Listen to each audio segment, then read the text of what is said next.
Okay, sure. Quick question. I wasn't sure.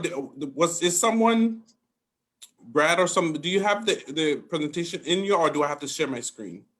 If you don't mind sharing your screen, Okay. But if you prefer, I can launch it from my computer. Whatever makes you more comfortable. Okay, let me share my screen. See, the problem is I'm more used to using Teams and trying to figure out how to.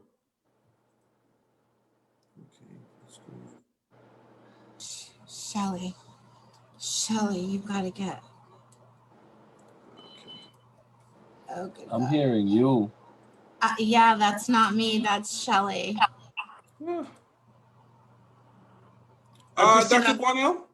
Oh my God. Yes. Go ahead and share the presentation, and I'll just have to ad-lib as we go along because I'm not quite familiar with the Zoom. Oh, you know what? I found it. I'm sorry. I found it. I'm sorry. Okay, share. Okay. Can everyone see my screen? Yes. Okay. All right. All right. Good afternoon, everyone. Okay. This is a little different, but okay. Yes. Good afternoon, everyone. This is the Water Resources and Drought Mitigation Task Force. Like I said, my name is Dwayne Peterson. I am the desk officer for Insular Affairs. And initially, I reached out to the governor's office to try to get a water resources and drought mitigation committee or task force set up for the Virgin Islands, so that I can bring my resources from the Department of the Interior to help the Virgin Islands out in this effort.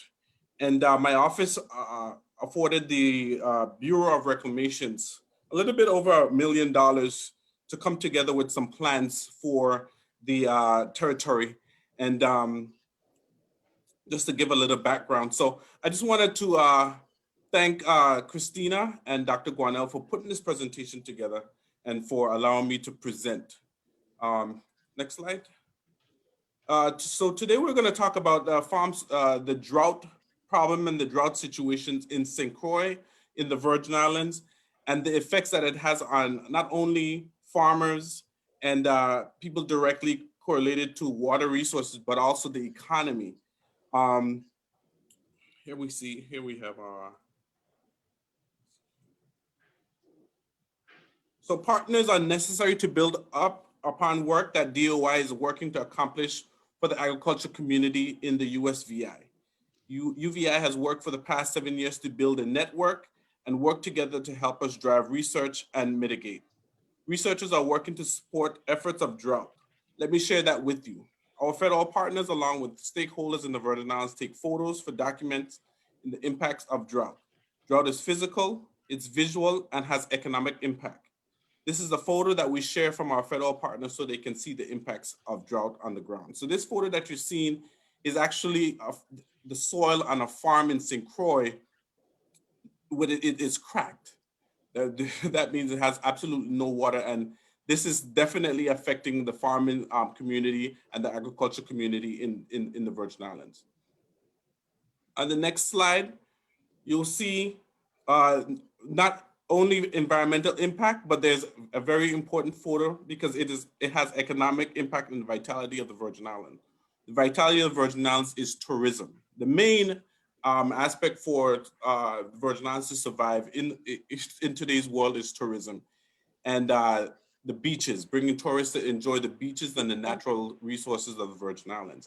And as you can see, the top photo, it's nice and green when the rain is falling and everything is normal. And then the second photo, the impacts of drought.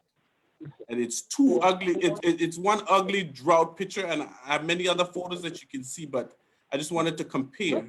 Everybody can compare. And this is Megan's Bay in St. Thomas. For those who are not familiar, it's Megan's Bay in St. Thomas. And the little island in the back is called Buck Island. Okay.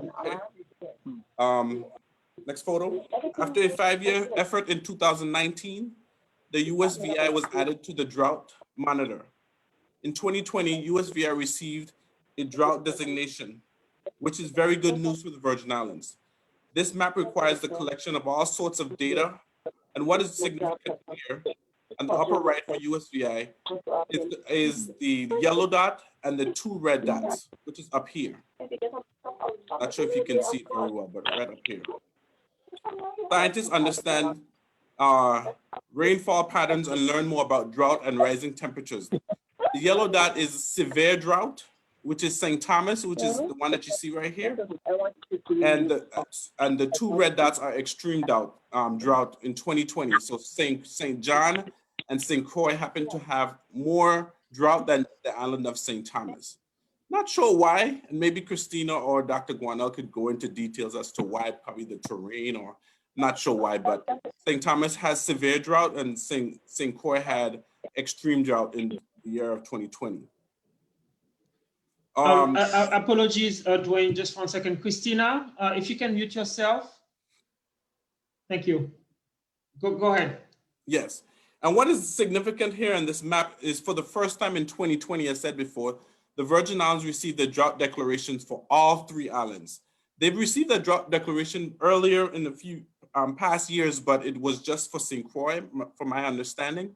But for the first time in 2020, all 3 islands was able to get that drought declaration designation. Okay. All right. Drought has real impacts and complex and difficulty to understand. Drought impacts agriculture. It impacts dry cisterns.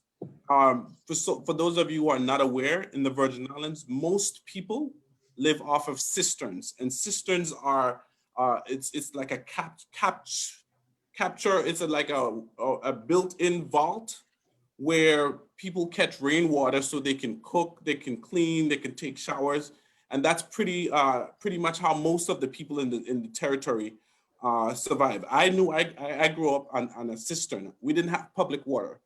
Because we were so far up in the mountains that the Water and Power Authority didn't provide public water to us. But those people that lived in the main town areas like Charlotte Amalie or Christiansted or Tutu Park Mall, they were able to get public water. But like I said, for the most of us, we live off of cisterns. And because of the drought that affected most of us, we had to buy water. And if you see this truck right here, that's how we purchase water from the local Water and Power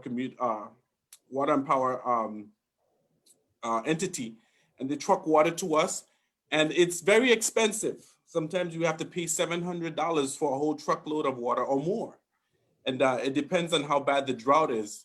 You know, we've had to get 2 or 3 truckloads a year. So it not only affects agriculture, it affects people's cisterns, it affects the groundwater. It's an emotional effect on people, especially farmers, and it's very expensive and costly. Up in the top right corner, you'll see drought takes in a newspaper. You'll see that drought takes heavy toll on St. Croix farmers, and you'll see a picture of a farmer standing there wondering, "Hey, when is the water coming? When is rain coming?" In the USVI, drought makes it very hard or impossible for agriculture to succeed. It would be great to see agriculture thrive, but we've got to find a way around drought. The easier impact to quantity is when drought leads to cisterns running dry. Fortunately, people have the option of buying trucked water, so they aren't going to suffer, but trucked water is expensive. Groundwater also declines. Many wells support agriculture. Losing water from wells during a drought can be catastrophic. Water delivery companies also draw a lot of groundwater because it's cheaper than desalination water. When their wells dry, they pass much of the added cost of water onto the customers, which makes it very expensive. An impact that goes largely unrecognized is emotional. There are studies that show suicide rates increase during drought, especially in the agriculture sector. This is an impact most of us would agree is real when we think about it in retrospect. Thank God I haven't really heard of any emotional driven effects on farmers in the territory that drives them to suicide, but I can see in other areas where farming is on a larger scale, I can see how that can mentally affect people. Next slide. 7 of the most severe seasonal droughts, which is in the 3 months on record in the USVI, occurred since 2005. Note item 2, we did not get drought declaration due to the lack of data. And line 7, which was first drought designation, which is line 7, March 2015 to May 2015, which was the first time that the Virgin Islands received that drought designation. And again in 2020, where we got for 3 islands due to data collection from community farmers and UVI in coordination with national partners. Okay, here's a look at what was being used once the long-term system blew down post storms. Note, UVI had 18 stations at the time, and since the storm came through in 2017, kind of knocked down some of those weather monitoring stations. But now, from my understanding, there's now 17 stations now available throughout the territory. Some on St. Croix, some on St. Thomas, and maybe 1 or 2 on St. John. Okay. A combination of the reports that's been gathered from the weather stations, 3 have been completed to date. In January, a new edition will be available. It is a combined effort with these partners, federal partners, the NOAA, NIDS, USDA, and University of the Virgin Islands. Every other month, UVI researchers document the data, conditions, and perceptions of the agriculture industry. NOAA is now sharing with the USVI along with Puerto Rico, excuse me, along with Puerto Rico in a drought update for the region. In the future, besides the drought monitoring and map, which shows categories of drought in real time, and the drought update, which can be added to receive, is a tool to inform those interested in drought in the USVI and what the conditions are. The next steps are to work to climate prediction outlook and also work with National West Coast Climate Center team to get soil sensors back in the USVI. Next slide.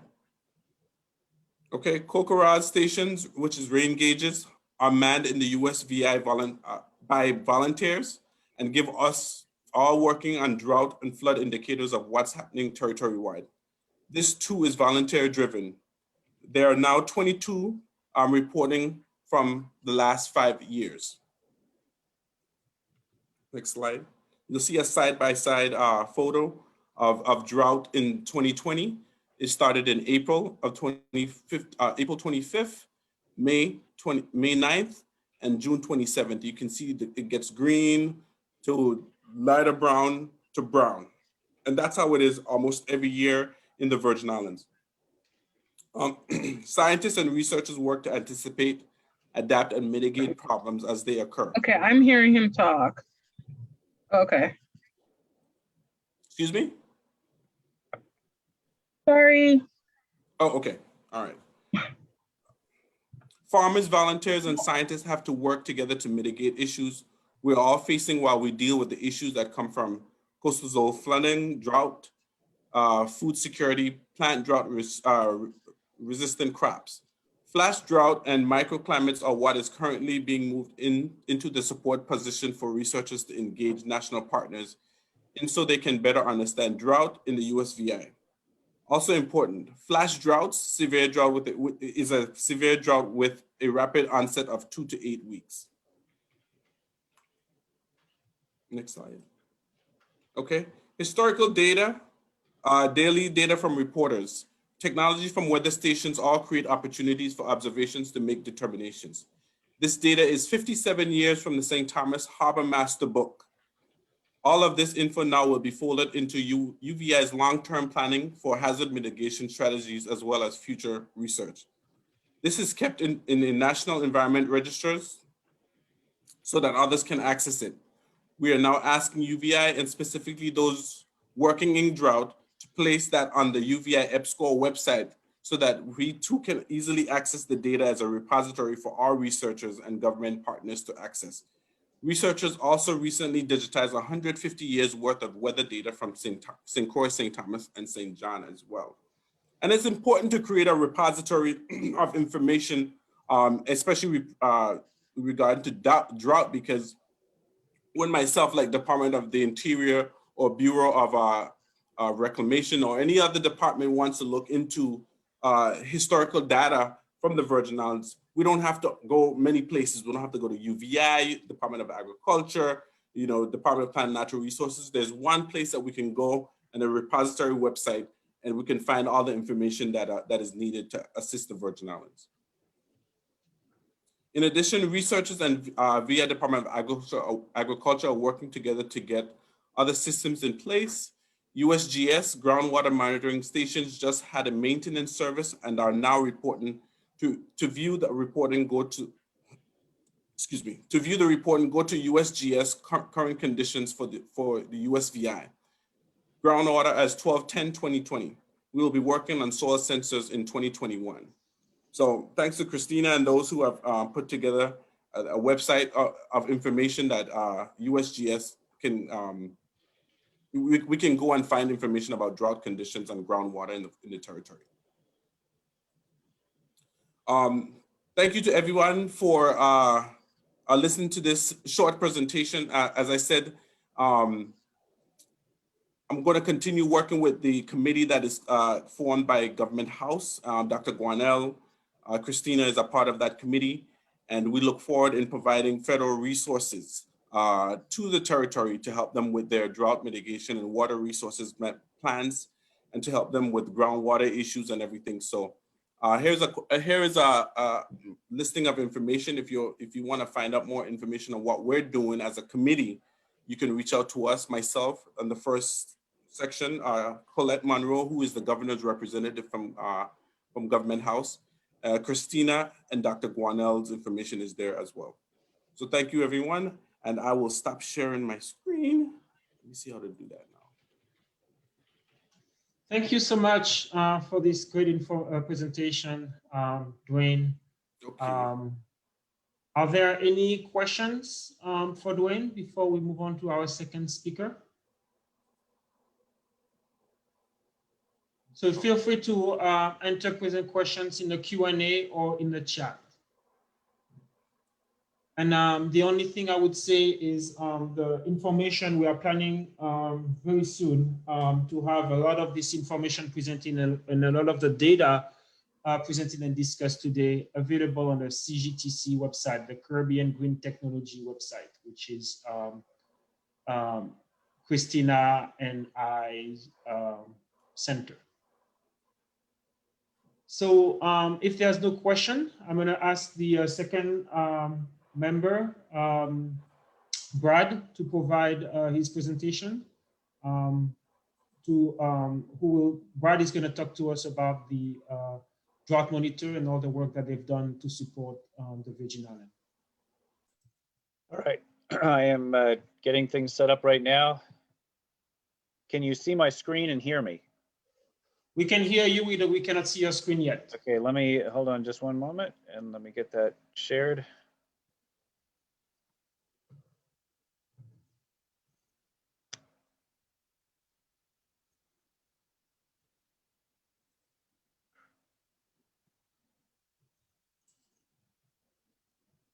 All right, 1 second sharing now. Hopefully everything will be up. Okay. Yep. How about now? Good? Yes. Okay, great. Sorry about that. It's always a little tricky doing this. Good afternoon, everyone. Thank you for joining us. Thank you, Dr. Guanel and Ms. Chanis for the invitation to speak today. And thank you, Mr. Peterson, for setting the stage here for me. You talked a lot about, Mr. Peterson, about some of the impacts. So I'm going to focus a little bit more on the drought monitor itself and how it came to the Virgin Islands and what some of you watching today might be able to do to help us make it a better product in the future. Since we can't be together in person, there's my contact information there next to my picture. And we can come back to that, or you can contact me directly if you need any information after today's webinar. The U.S. Drought Monitor has been a live, active operational product for more than 2 decades. And although Puerto Rico was added pretty early in the process in January of 2000, the U.S. Virgin Islands, like so many other things, kind of got left out early in the process. So by the early 2010s, there were some early efforts underway to add not only the US Virgin Islands, but also the US affiliated Pacific Islands, USAPI, to the drought monitor. And those efforts began in earnest around 2013.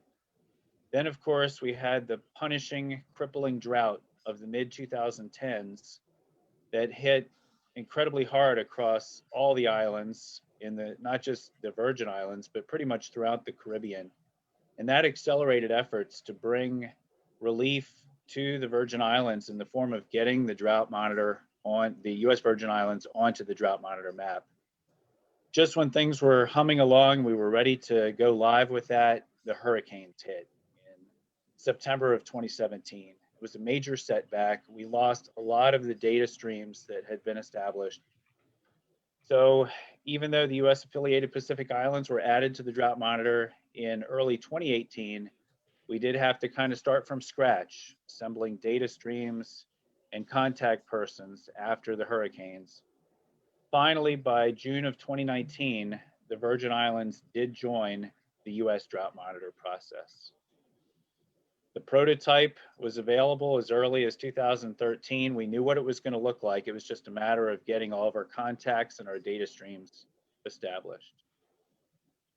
Here's the latest US drought monitor product for the US Virgin Islands. Because of still some shortages in data, we opted to go with a single dot approach. You notice that for most of the United States, we have actual lines drawn, but partly because of the microclimates of the Virgin Islands and partly because of lack of data, we've opted for one dot per major island approach, which is enough to trigger disaster assistance and disaster declarations when necessary. And so it at least gets the Virgin Islands on the map. Sometime in the future, maybe we can draw more precise drought lines, but for the time being, we have settled for the one dot approach. The latest drought monitor shows moderate drought across all three major islands, St. Thomas, St. John, and St. Croix, as we have had an unusually dry season going back to early December of 2020. Now, this is a fairly important point when you start talking about the drought monitor. The whole premise behind the drought monitor is not to look at things like percent of normal precipitation. It's to look at percentile rankings. For those of you with no background in mathematics, that's okay, because we can explain it pretty simply. And that is, anytime you have a drought, D1 or worse, that describes a situation that would typically occur if you look at all the historical weather data on the order of once per 5 years or less frequently. So in other words, drought should occur about once per 5 years based on historical data. What we have seen in the Virgin Islands over the last couple of decades, and especially since the mid-2010s, is that we've seen more frequent drought than we have typically experienced across the course of history. Drives home the point for those of you who have grown up and lived your entire life in the Virgin Islands or spent considerable time there. It's not the same climate that your parents or grandparents experienced. There have been changes. Now, when you start talking about the higher end of drought, your D3s and D4s, historically, those are very infrequent occurrences. D3 or extreme drought, that's a once in 20 to 50 year occurrence based on historical data. D4 would be a once in 50 to once in a 100 year type occurrence. There's also a category, abnormal dryness, that describes areas going into or coming out of drought. And that's about a 1 in 3 to 5 year occurrence. So that's the whole premise behind the drought monitor. It's percentile rankings. No matter what time period you have or what data you're looking at, you can do these rankings. It's helpful if you have longer time periods, 30, 40, 50 years or more, but we don't have a whole lot of data that goes back that far. We can use it with shorter time periods, as short as 15 or 20 years. With that said, it's pretty remarkable to look at, since the drought monitor has been active for the Virgin Islands, we have seen 4 droughts in less than 2 years. So that's obviously more than what you would historically see, and yet that's what our data is showing. So here for St. Croix, we've seen 4 droughts. 2 have occurred during the dry season, Two have occurred in the summer season. So we've had drought after drought after drought in the last couple of years. The most significant drought peaked in the early summer of 2020. And of course, Mr. Peterson referenced that drought when he was giving his talk. As you move north to St. Thomas, the droughts have also been there. We've seen 3 droughts and 1 spell of abnormal dryness, but nevertheless, it shows that we have seen very frequent dry spells over the last couple of years.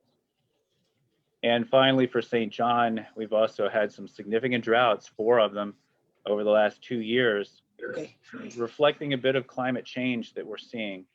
One of the factors, it's not just rainfall, one of the factors that we've been seeing in recent years is the fact that it has been hotter than average. These are monthly average temperatures from the airports on St. Croix and on St. Thomas, showing the consistently above normal temperatures that we've been seeing. And this is just the last 2.5 years, but almost every month, showing above normal temperatures, hotter than normal weather. And in fact, last June, we tied an all-time record for the hottest June ever for the airport at St. Croix. So we have been seeing this. This is a big factor in drought development and intensification, as the higher temperatures leads to higher evaporation rates, more plant and crop water usage. And so we're losing more water. Even when normal rainfall occurs, sometimes we're losing more water than we'd like to see just through normal processes. So heat and drier dry seasons and later onset wet seasons have been a factor in these frequent droughts, especially over the last 10 years or so. As for the drought monitor input, we have some data coming in at this point, enough to analyze the map. We get coordination from the National Weather Service in San Juan. We also have a number of local observers, and any of you out there who are interested in taking weather observations, especially those in the farming industry, we would love to get more observations. There is a network that Mr. Peterson referenced, CocoRa's, the volunteer network. You use no electronics to it, so it's just a manual 4-inch plastic rain gauge that you read once a day and submit your report by phone or by computer. And Ms. Chanez has been really great at recruiting observers, but we'd love to have more. So for example, just looking back to December of 2020, you can see here's our 90% reporting observers, those who reported at least 90% of the time in December 2020. And these are all mostly new observers here, all except for 1 or 2. And this is extremely valuable information to get into our drought monitor process. We'd love to see more points on the map, and we love the fact that we've got all these new observers across the islands. This is across the north, St. Thomas, St. John. We've also got a number of dedicated 90% or more of the time observers across St. Croix.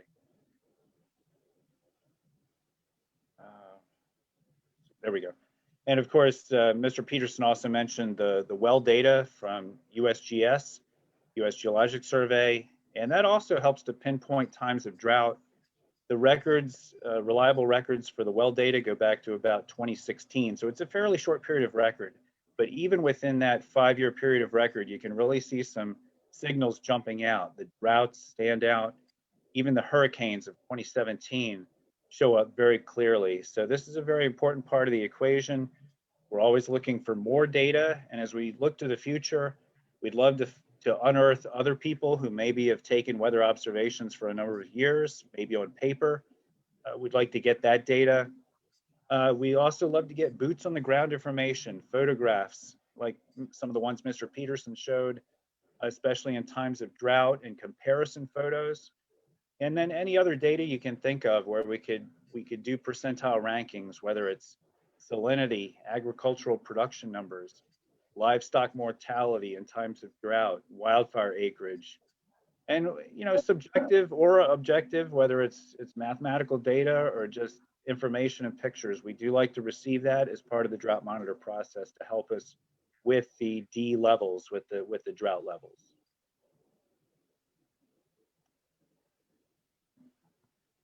And for some reason, I went backwards there. My apologies.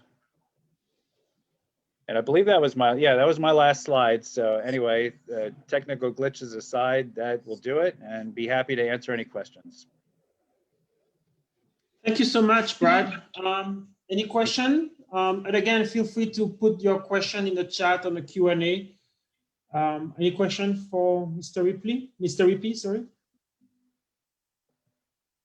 I have a question for you, Brad. You mentioned that the classification is basically a statistics based on percent of occurrence. So as we go into a drier climate, does that mean that our reference for what drought is will also shift? Yes, it will shift over time. Some of these changes that we're seeing are fairly new, so it's not showing up real clearly in the data yet. We will be getting a new set of weather normals. Right now, we're using a baseline of 1981 to 2010. This spring, that baseline will change to 1991 to 2020. So that may change the perception of drought a little bit, just the way we do the percentile rankings for the weather and rainfall data. So that'll be a little interesting, but as long as we're looking at the entire period of record, that should account for the changes gradually over time as you add new data to the existing record. Thank you. And really encourage everyone to participate in the COCORA's network.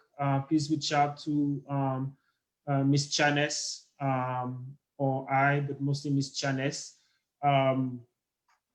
The more data that we have, the more definition we have, and the more information we can sort of have about what's happening on the east side, what's happening on the north side, what's happening around different islands. And once we have a better understanding, we can better anticipate. So please consider be part of the COCORA station. Thank you so much, Brad. Yeah, there was one more question about using vegetation indices like NDVI. Oh, yes. And yes, we do look at that for the islands. So I should have mentioned that, but yes, we look at vegetation indices. Yes. Okay. Thank you so much. So now the third participant for this World Water Day event focused on drought is Royce Quickie. So I will present my screen, and then Royce, you just tell me when to switch slides. All right. It's a pleasant good afternoon to everyone. Thanks for the invitation again. Thank you, Christina, for inviting us to present to you our effects of drought conditions in Bordeaux, and just for allowing us a seat at the table so that we can, possibly come up with some solution, and just for all the other little things that she does for our farming community. From our perspective in Bordeaux, the farmers in our perspective, we look out to the sea and we see the solution. And the solution is the ocean. We need constant water. My name is Royce Quickie. I am co-president, project manager of Green Ridge Guava Berry Farm. I'm the guy. Next slide, please. I'm the guy on the left, and the gentleman on the right you see is Mr. Myron Buddy Henneman. That's the creator of our farm. We were in existence since the late 1980s, and we do fruit orchards, crop farming, and we have a small amount of livestock. Farming in Bordeaux brings many challenges, but the most difficult challenge is having to deal with drought. And Brad indicated, which I didn't know, that there was a level of abnormally dry weather versus drought. And from our perspective, I can't tell the difference, Brad. That's just to let you know. Next slide, please. What you see here is our life source. This is an earthen dam that my uncle built in 1994, and did it with his own money and with some help from Public Works, Virgin Islands Department of Public Works, and the Department of Agriculture. Next slide, please. And in 2007, we experienced a pretty bad drought in the Bordeaux area. So it allowed us the opportunity to expand and to remove the silt from the pond. So now we currently hold about 600,000 gallons of water in there. And 600,000 gallons of water seems like a lot, but if it doesn't rain for 40 days, it really it starts to scare you, and you realize that 600,000 gallons is not that much water when you have to run an operation. Next slide, please. All right, these slides are comparative slides to show when things are good, when we have adequate rainfall, we have nice lush vegetation on the left, and on the right is when we're experiencing some abnormally dry conditions, which usually occur like once or twice a year for us.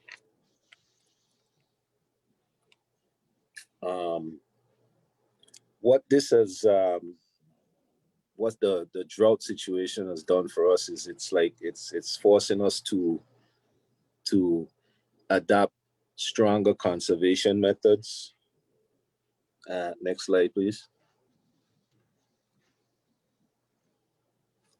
And again, you can see this is like these pictures you see are like 15 days of no rainfall. And we've been forced to, use ground cover. In many instances, we've been trying to drip irrigate the entire farm.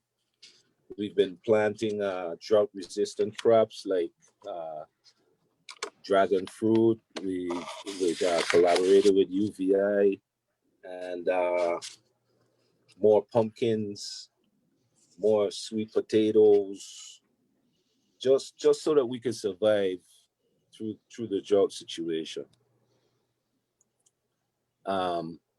Next slide, please. We even tried the technological route. We partnered with UVI at CES, and we were trying to develop an automated monitoring and watering system using soil moisture sensors, which would activate when the ground is dry. And it was very promising. Next slide, please. It was a very promising project, but later that year, September, Irma and Maria came, destroyed UVI CES facilities, and in turn, it destroyed our prototype. So we're back to square one. Next slide, please. Here you see this is our prototype we were working on. This picture is actually a test day. It's a pretty happy day. It was show that it actually can work. And I'd like to thank Dr. Costas for his ingeniousness. Next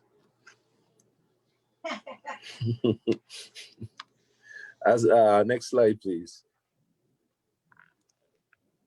So as a result, we had to go back to conservation methods. We expanded our dragon fruit operation, and again, we're looking into jicama with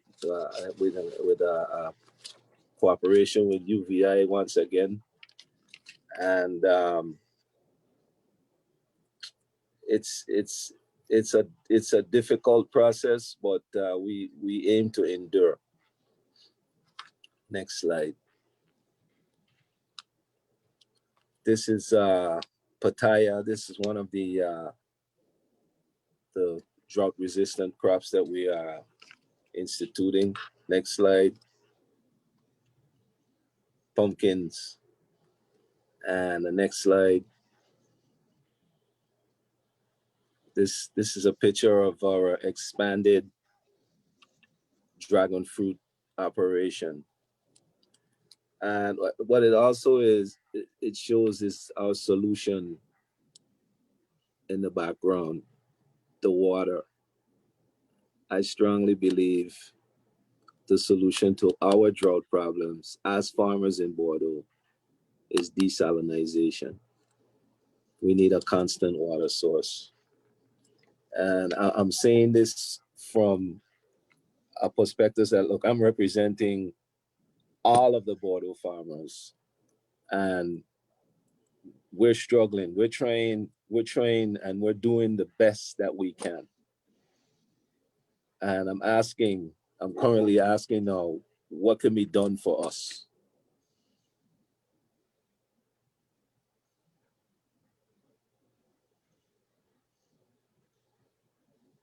Thank you all very much. Thank you. Thank you so much for your presentation. Any question? Dr. Guanel, I have a question, but I just wanted to say to Mr. Royce that, you know, Insular Affairs here at the Department of the Interior will continue to work with the likes of Dr. Guanel, Christina, and, you know, Department of Agriculture to provide resources that can assist farmers like yourself, you know, because your impact on the community is what we see as economic growth. And we definitely need to support farmers like you and stuff. So just hold on. We're working through the rigmaroles, but more assistance is gonna come your way. Thank you, and I'm glad to hear that. Yes, there's another question. Thank you. There's another question. Is there any option of using recycled gray water? So basically water that has been processed from wastewater treatment plant. Are there any discussion about with WAPA about that? We inquired about it, the Bordeaux farmers, and there's a new facility in Fortuna Bay. So it's about roughly 2 years old, and it's from the developer. It's producing some pretty decent water, and I think that is something we can address. But there's an issue of lines and pumping water back up the hill to our tank facilities. So some Now, if we can get is something necessary. done as far as that goes, that would help a lot, because we're looking at like 40,000 gallons a day that's being flushed out into the ocean.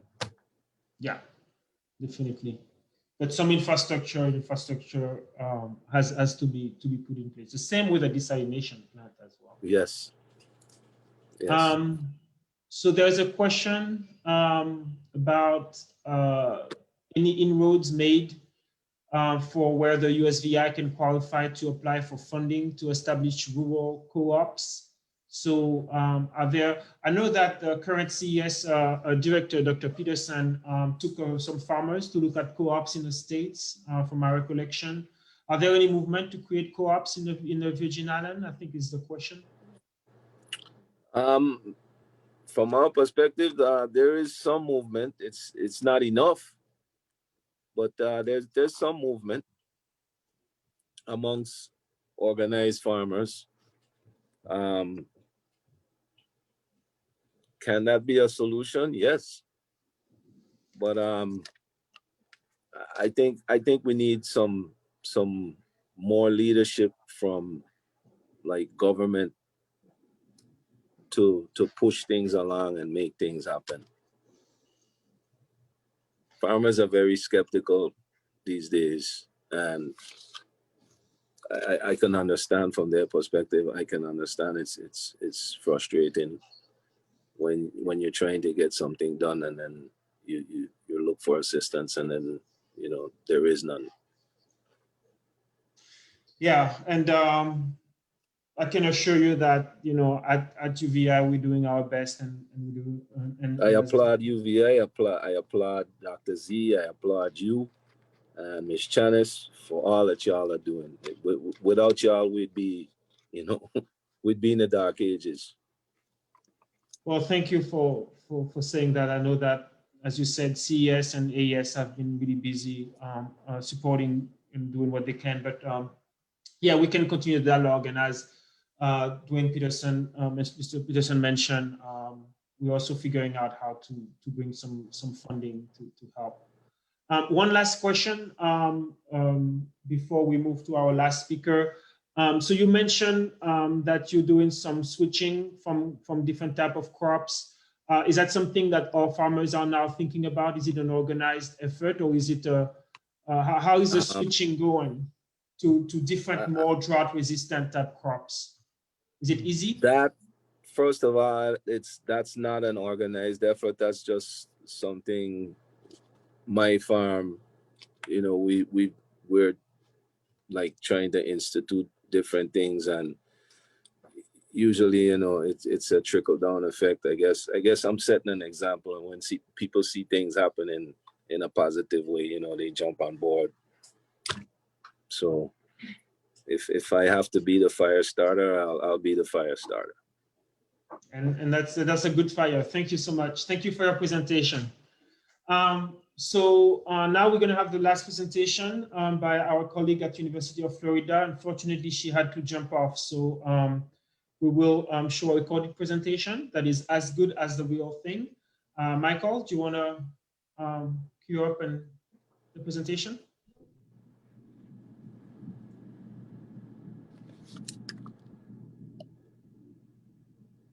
Hello, and welcome to this presentation of the study, Agricultural Water Resource Management in the Southern Region.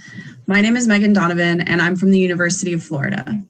This is a special presentation I put together where the spotlight is on the USVI data specifically. The study area is the USDA-defined Southern Region. The Southern Region includes 13 contiguous U.S. states and the 2 territories, Puerto Rico and the U.S. Virgin Islands. Throughout this region, extension agents and researchers want to make sure that research at the land-grant universities addresses the water resource management needs of growers so they can farm successfully. To obtain this information, a questionnaire addressing the concerns and needs of growers in the region was developed and distributed to growers throughout the Southern region in 2020. The sample selection of growers was based on the counties in each state with the highest irrigated acreage from the 2017 Census of Agriculture. The map here shows the spatial distribution of the acres of irrigated land by county in the contiguous United States from the 2017 Ag Census. Data for the U.S. Virgin Islands was not part of this data set, so we relied heavily on collaboration from UVI Cooperative Extension and the VI Department of Agriculture to construct a representative sampling protocol specific to the Virgin Islands. Special thanks to the Commissioner and the Assistant Commissioner of Agriculture for providing the list of farmers in the Virgin Islands that served as our sampling frame. This was the conduit to allow us to complete the study, along with Christina's support. We are endlessly grateful for this collaboration, as it was instrumental in recruiting farmers to participate in the study. Furthermore, the collaboration was critical to establishing invaluable contacts in Puerto Rico. Thank you all so much. The purpose of this study is to identify research priorities about water resource management from the perspective of growers in the Southern region.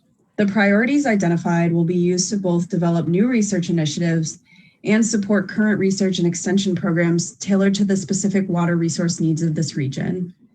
The questionnaire asks growers demographic information about themselves and their farming operations, and their insights about water resource management. The final sample includes 112 crop production growers from the Southern region, both rural and specialty, with 26 of those respondents from the U.S. Virgin Islands. Unfortunately, the distribution of the questionnaire coincided with the onset of the COVID-19 pandemic. There were several unforeseen circumstances presented by the pandemic, and ultimately our original sampling protocol was impossible to carry out as originally planned. Therefore, the results presented here come with the caveat that the sample is not representative, and due to that, it's not possible to draw reliable conclusions. However, these preliminary data offer an excellent foundation for further investigation. Here are some key demographics selected from the questionnaire results. Half of the respondents from the U.S. Virgin Islands use rainfall as their primary water source for irrigation, while 72% of the entire sample use groundwater primarily for irrigation. Here you can see the distribution among the different water sources for irrigation for both USVI respondents and the entire sample. The USVI respondents are the yellow bars on the left, and the entire sample are the green bars to the right. A little over half of the U.S. Virgin Islands respondents use drip irrigation. The next most common irrigation methods for the U.S. Virgin Islands were traveling gun and spray with riser. This contrasts with the 37% of the entire sample using center pivot, 26% using flood or furrow, and 17% using drip irrigation. Here you can see the primary irrigation for USVI respondents on the left and the entire sample on the right. Most of the U.S. Virgin Islands respondents use organic practices on their farming operation, but are not certified organic. Actually, the only certified organic respondent in the whole sample was from the U.S. Virgin Islands. The sample as a whole uses conventional practices for the most part. Here you can see the distribution of farming operation type for USVI on the left and the complete sample on the right. The frequency column refers to the raw count of respondents, and the percentage column is the percentage of respondents within the USVI respondents on the table on the left side. On the right side table is showing data from the entire sample, and the frequency column refers to the raw count of respondents in the whole sample, and the percentage column shows the percentage of respondents relative to the entire sample. Both the U.S. Virgin Islands respondents and the complete sample named leafy greens, watermelon, salad greens, and cucumbers as being the highest water users on their operation in the overall category of vegetables, melons, potatoes, and sweet potatoes. Here's a table showing what crops out of the vegetables, melons, potatoes, and sweet potatoes category that both USVI respondents and the full sample indicated that use the most water on their operation. Most of the fruit growers in the sample were from the U.S. Virgin Islands. There were 9 respondents out of the 12 total in the sample that were from the U.S. Virgin Islands. 55.4% of the complete sample named corn, and 32.1% of the complete sample named soybeans as the highest water-using crops on their farming operation. When asked the most important priorities for meeting irrigation needs both at the present time and in the future, respondents from the U.S. Virgin Islands named the cost of irrigating and declining water supply. This was consistent with the response from the sample as a whole, except the whole sample named regulations that affect the potential choices about water use on the farm as the greatest future priority. It's interesting that the cost of irrigating is the greatest priority now, but becomes secondary in the future, while declining water supply flips the other way. Perhaps that means farmers are worried about water supply, but they're not worried now? Just a question to think about. Let's unpack the important factors underlying these priorities. The most important factors related to the cost of irrigating at the present time for growers in the U.S. Virgin Islands were equipment, that includes the purchase, maintenance, and repair, first, and both electricity or fuel and labor in close second. The most important factors related to declining water supply at the present time named were prolonged drought first and unpredictable rainfall patterns second. These were also consistent with the response from the sample as a whole, with the exception of labor named as one of the most important factors related to the cost of irrigating at the present time. Also, the other exception was that both prolonged drought and unpredictable rainfall patterns were tied for the top spot in the entire sample. When asked the most important priorities for meeting irrigation needs in the future, USVI respondents first named declining water supply and then cost of irrigating. The most important factors related to declining water supply in the future for USVI respondents were prolonged drought first and unpredictable rainfall patterns second, the same factors as the entire sample at the present time and in the future. The most important factors related to cost of irrigating in the future were equally equipment and electricity or fuel. Regulations that affect choices that farmers can make about water use on their farm in the future was the #1 factor named for the entire sample, but not named for USVI respondents. The most important factors related to cost of irrigating in the future, equipment and electricity or fuel, were the same factors the entire sample named for the cost of irrigating at the present time. USVI participants named damages to equipment and soil first and biological threats second as the most important priorities regarding materials coming onto their farming operation via irrigation. USVI respondents named sedimentation first and biological threats second as the most important priorities for farmers in their area when they make decisions about managing the movement of irrigation water on or off their farms. The most important damage to equipment and soil named was changes in the soil profile. Sedimentation, clogging of machinery, and saltwater intrusion were all tied for second place. The most important biological threats named were weeds first and human pathogens second. For the most important priorities for farmers in their area when they make decisions about managing the movement of irrigation water on or off their farms, the most important potential biological threats named were weeds and human pathogens again, although tied for first place. For the most important priorities regarding materials coming onto their farming operation via irrigation, agrochemicals were named a top priority for the sample as a whole, but not for the USVI respondents. Biological threats were named a top priority by USVI respondents exclusively. Damages to equipment and soil was shared as the top priority for both the entire sample and the USVI respondents. Clogging of irrigation systems was not a top damage to equipment and soil for USVI respondents, although it was for the entire sample. Again, agrochemicals were named as a top priority for the entire sample, but not for the USVI respondents, for farmers in their area when they make decisions about managing the movement of irrigation water on or off their farms. Also, again, biological threats were named a top priority by USVI respondents, but not for the entire sample.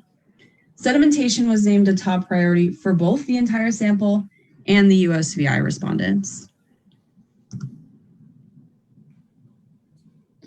Overall, respondents named the water available to irrigate as the greatest water resource management priority overall.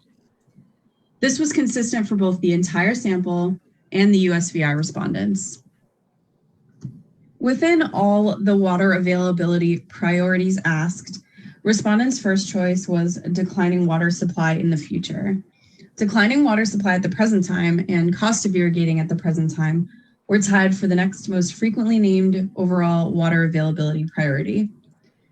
Declining water supply in the future was the only water availability priority named by both the sample as a whole and the USVI respondents. Regulations that affect the choices they can make about water use on their farm in the future and the cost of irrigating in the future were both named a summit of concern by the entire sample, but not by the USVI respondents. Within all the water quality priorities asked, respondents' first choice was tied for biological threats coming onto their farming operation and sedimentation. Respondents' next choice was tied for industrial pollutants coming onto their farming operation, clogging irrigation systems, saltwater intrusion, and changes in the soil profile. In contrast, the entire sample named both industrial pollutants coming onto their farming operation and changes in the soil profile tied for first choice. The entire sample's next choice was tied for biological threats coming onto their farming operation, sedimentation, and saltwater intrusion. Overall, USVI respondents chose both increasing efficiency of irrigation and the development of farming practices to improve soil moisture retention equally as the focus of future irrigation research. The entire sample also named both increasing efficiency of irrigation and development of farming practices to improve soil moisture retention as the first and second focus of future irrigation research, respectively. Looking forward, we intend to redistribute the questionnaire to growers in the southern region employing thorough sampling to ensure representativeness of growers throughout the region. The timing of the initial distribution coincided with the onset of COVID-19, which obviously impacted our response rate. Additionally, we learned during the distribution that targeting certain areas in the region is more preferable at different times relative to the ideal planting times for certain crops in these areas. We will take this into account moving forward. We believe the U.S. Virgin Islands would benefit from a separate study because of the unique water resource needs in the USVI. Also, farming is fundamentally different in USVI compared to the contiguous United States in the southern region, characterized by smaller acreage and tropical fruits, for example. This way, more accurately tailored research and extension programs to support USVI can be developed and implemented to further food security and sustainable food systems in this territory.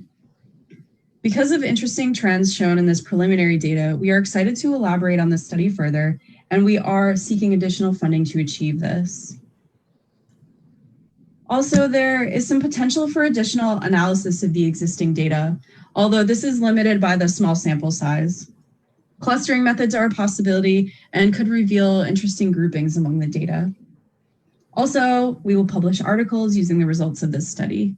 Ultimately, the information from the Drought program and the water quality components Christina is overseeing from UVI will be merged with our efforts to drive impactful small island development. Please reach out to myself, Megan Donovan, on the left, or Principal Investigator Dr. Marilyn Swisher, pictured on the right, with any questions, comments, or concerns. Additionally, you can feel free to reach out to Christina Chanas for USVI specific information regarding this study. Thank you very much for listening to this presentation. Again, special thanks to the Commissioner of Agriculture, the Assistant Commissioner of Agriculture, Christina, and all of our collaborators from UVI Cooperative Extension and the VI Department of Agriculture.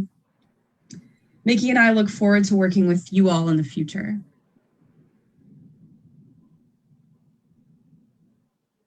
All right, thank you. I'm sure there would have been, I have many questions, but unfortunately she had to leave us, Megan had to leave us a bit early. So I'm gonna give maybe Christina, I know that you had some difficulties at the beginning, so you were not able to give your introduction. Do you wanna say any words before we go to the question and answer? I just want to, can you hear me?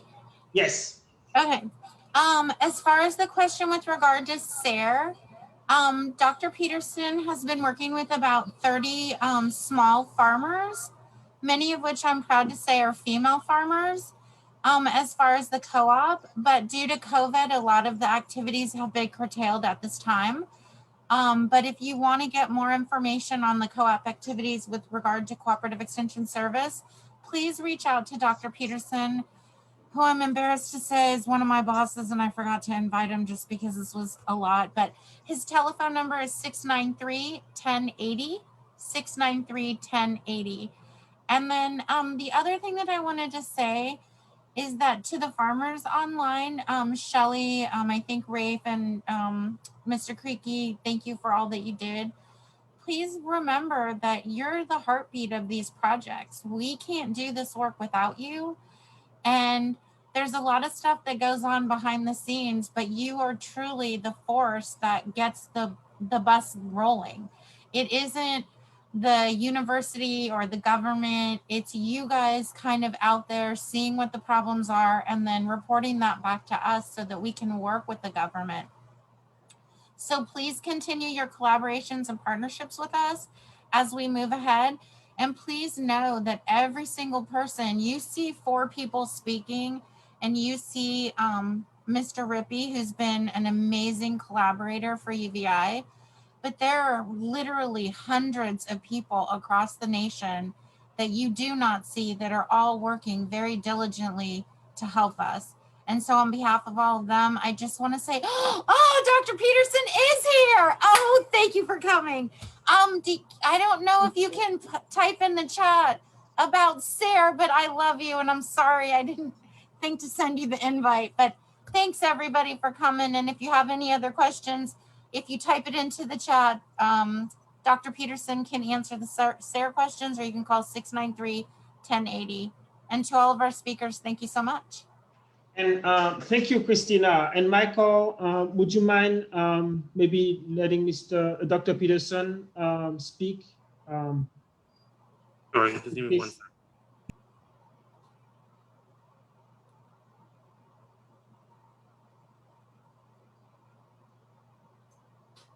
Good morning, Dr. Peterson. If you don't mind, can you hear me now? Yes, we can. Okay, Thanks so much for participating. No problem whatsoever. I enjoyed the presentations, each and every one of them, and I was enthused by the information shared and all the collaboration that I sensed regarding the cooperative development movement. Actually, as we speak, there's a lot of enthusiasm for the cooperative business development model, and we have a short course in progress right now. The short course has been going on since last year, December. It's a 2-year project funded by SARE, and the first phase of the project is really to make sure that all of the farmers who are interested have the tools that they need to learn how to develop a cooperative from A to Z, and that's where we're at right now. The next session is going to be on the 11th of this month. That's next week, Thursday, I believe it is. And the focus of next week is going to be taking all the tools we've put together so far since December. And the issue this time around is putting those farmers in groups. And the topic is, let's start a cooperative. So now that we've gone through all the basics, all the principles, all the governance issues, they are now at a point where they can, at least around a table, begin to brainstorm putting a cooperative together. The second phase is going to begin after that. In other words, in the month of April or so. And the second phase is going to be the mentorship phase. The mentorship phase meaning that those farmers who are serious about really developing a cooperative, we have a network of farmers across the Southern US through the Federation of Southern Cooperatives, which is 53 years old at this point in time, as well as through the West Georgia Farmers Cooperative, which is 56 years old at this time. And they have afforded to us their membership, their experts to work along with all farmers who want to develop from A to Z a cooperative business enterprise. Of course, this was meant to be in person. So much for that right now. We hope that before the 2 years is up, we can do lots of in-person training, but it's on webinar online for now. I want to say 2 other things before I shut my mouth. One of which is that we know that the interest in cooperative development has been strong for quite a while, yet we have had lots of startups and lots of challenges in keeping them going. Therefore, on the 25th of this month, in between transitions from phases 1 and 2, we're going to have a panel discussion. The panel discussion is going to consist of persons who are members of the last cooperative we had in the territory, the VA Farmers Cooperative. And the issue is what have been the successes, but also what have been the challenges in keeping cooperatives successful and alive? And what are some of the solutions going forward? So that's going to be brainstormed on the 25th of this month. So that going forward with the mentorship phase, we have more than just basic tools. We have real life experiences to take with us, okay? And I want to say something to Mr. Royce Creaky. I want to say something to the regrowing the farmers in Bordeaux through Mr. Royce Creaky. I have always admired their tenacity as well as their efforts to keep farmers organized, because that's a really critical part of rectifying all of the issues that we have here. And I continue to express that one of the tools that farmers also need, in addition to all that they're doing, is the cooperative business model, pooling their resources, not just to do, but to advocate for what they need. Having said that, I've actually asked one of the members of Regrow Fooding, would they be willing to be one of those groups that in the mentorship phase we work with to help you develop some of the solutions, including addressing the water issues and challenges you have in Bordeaux. And the response was positive. And at this point, I'm going to just come to the group and speak to the group in general. So we are behind you. We have some thoughts, and we think that being even better organized, we can address the issues that you discussed, and we support what you do in the state of Bordeaux. Thank you all. Thank you so much. Hope that was helpful. That was very helpful. You're Thank you so much. welcome. Any questions or comments about what Dr. Peterson just said, but also what we've heard today?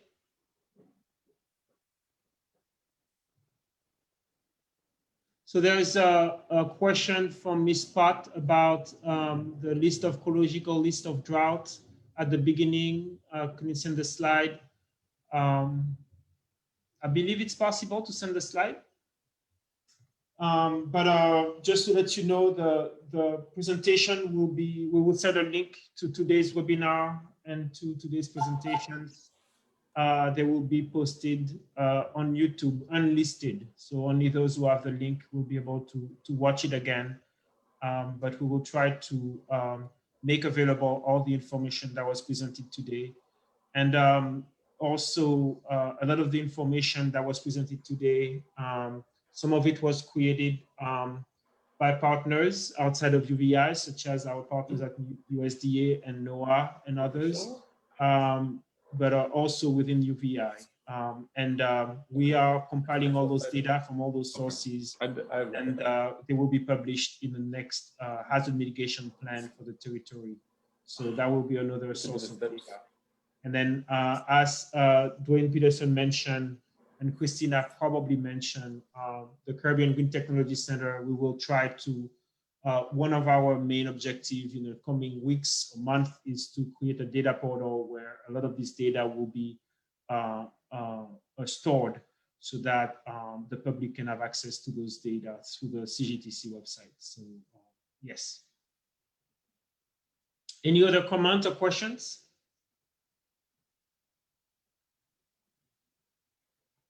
Yes. Yes, I have a question for Mr. Creaky, Royce Creaky.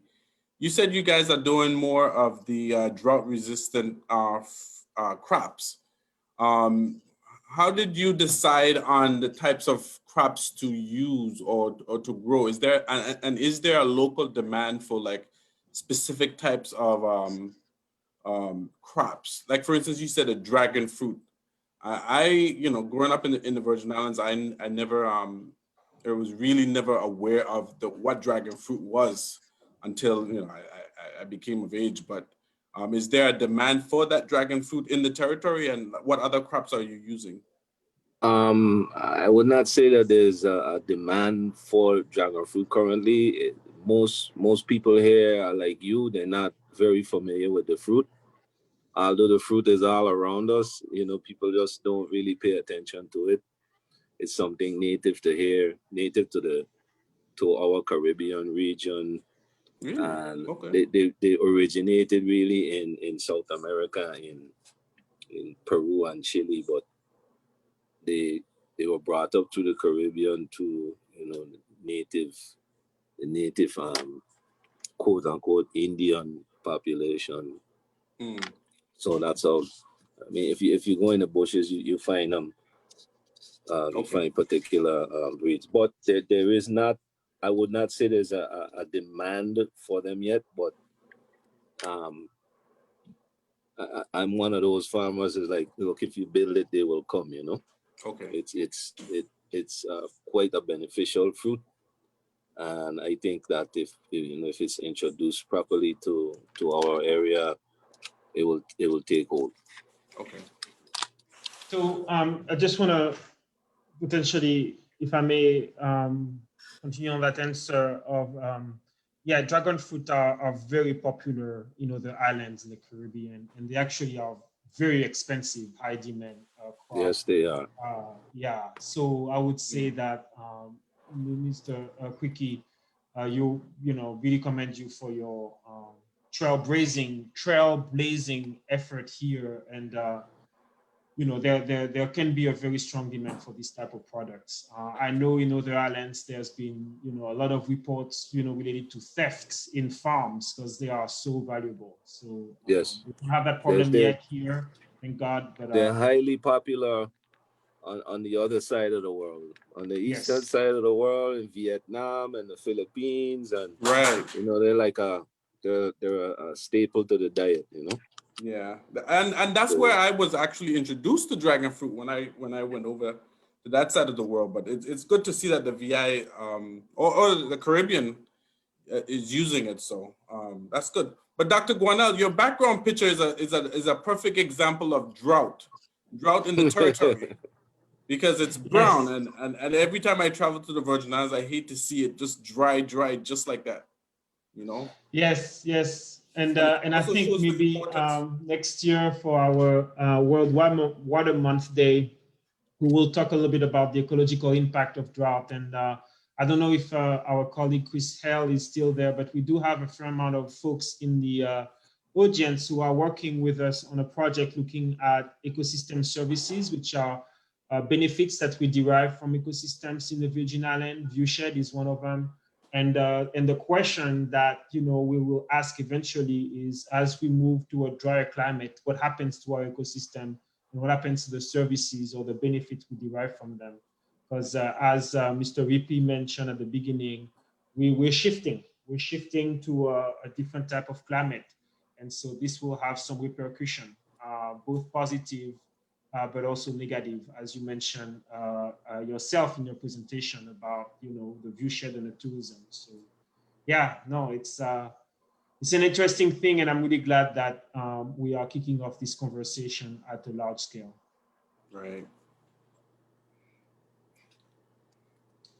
There's a Q&A. Let me see if the question, the dragon fruit can be an export product.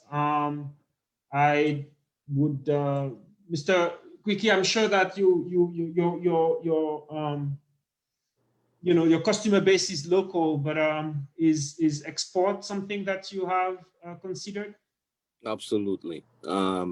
This is something we've been collaborating with Dr. Zimmerman over in St. Croix, and he's doing a study to see the viability of it for something we could export. And I'm kind of like jumping the gun a little bit because I feel that it is, and I'm going ahead, so to speak.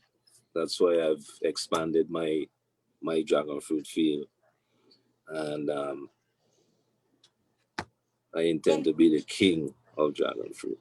If I may, dragon fruit exports for about $25 a pound per Puerto Rico pre-storms. And also, Mr. Creaky is one of 6 farmers that we are working with to reinvigorate the Pataya project with on behalf of Dr. Z. And that is actually a part of the drought tolerant component with jicama. And also, I believe they're going to do sweet potato.